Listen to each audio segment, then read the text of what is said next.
জীবনের গল্প কখনো কখনো সিনেমার মতো মনে হয়, তারপরও সুখ দুঃখ হারা জেতার পথ ধরে এগিয়ে যায় মানুষের জীবন। একসময় তাদের পারিবারিক হোটেল ছিল, যেখানে প্রতিদিন 100 কেজিরও বেশি ভাত রান্না হতো। সকাল থেকে রাত পর্যন্ত ভিড় লেগেই থাকতো, কিন্তু সময় সবসময় সমান থাকে না।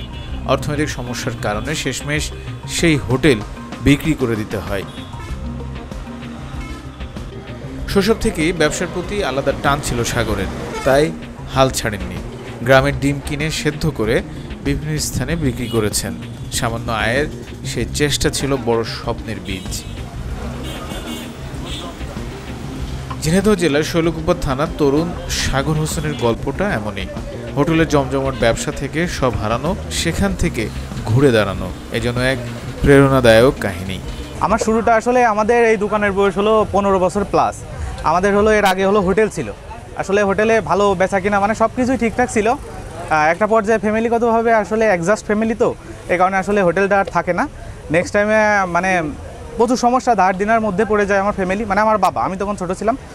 তারপরে আসলে হোটেলটা বিক্রি করে দেওয়া লাগে। তার মাঝখানে আমার মায়ের একটা অপারেশন করা লাগে। আমার ছোটো ভাই যখন হয় তখন মায়ের একটা অপারেশন করা লাগে। তখন আসলে আমাদের একটা জমি ছিল, আমার বাবা বাসা থেকে মানে যে কোনো একটা ফ্যামিলিতে সমস্যা হইতেই পারে, সমস্যা করে আমরা হলো বাসা ভাড়া থাকতাম। প্লাস হোটেল যখন রানিং ছিল, আমাদের হোটেলে একসময় প্রচুর পরিমাণে বেচা কিনা হইতো, 100 কেজি প্লাস চাউলের ভাত বিক্রি হইতো। চণ্ডীপুরের ভাড়া বাসা ছেড়ে তারা বাধ্য হয়ে ফিরে যান গ্রামের বাড়িতে। সাগরের চোখে তখনও ছিল বড় স্বপ্ন, কিন্তু হাতে ছিল সীমাহীন অনিশ্চয়তা।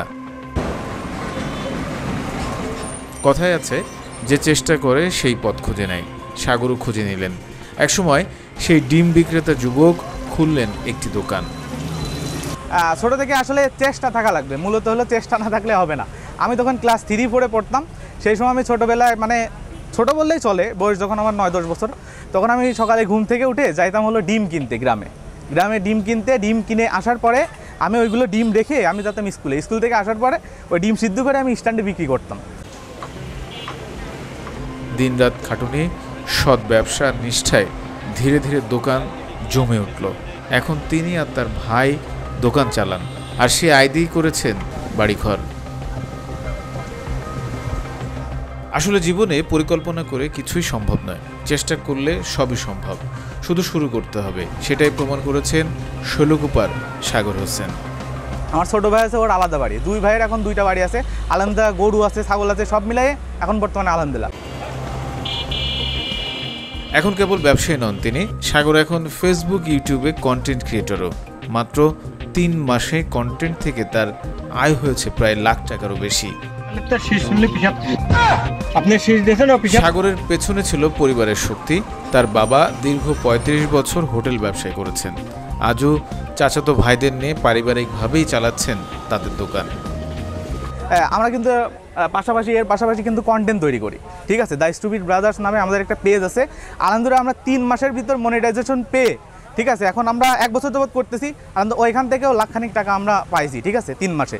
এখন আমরা চাচ্ছি, আমাদের টিমে একজন ছেলে আছে, তার চোখে সমস্যা, আমরা চাচ্ছি যে তার চোখের চিকিৎসা করার জন্য, ঠিক আছে। এইভাবে হলো ফান্ডের টাকা জমা রাখতেছি। তো আলহামদুলিল্লাহ আপনাদের দোয়ায় আর ভালোবাসায় আমরা যদি আরও আগায় যাই, ঠিক আছে। আর আপনাদের উদ্দেশ্যে একটা কথাই থাকবে, আপনারা শুরু করেন, যাই করেন, পড়ালেখার পাশাপাশি কিংবা হলো ব্যবসার পাশাপাশি হ্যান ত্যান শর্ট ধরো, আপনারা শুরু করেন, স্টার্ট করেন। প্ল্যান করে আসলে জীবনে কোনো দিনই সাকসেস হওয়া যায় না। প্ল্যান থাকা লাগবে না, শুরু করতে হবে। যে আজকে আমি এইটা করব, কালকে এইটা করব, এরকম না।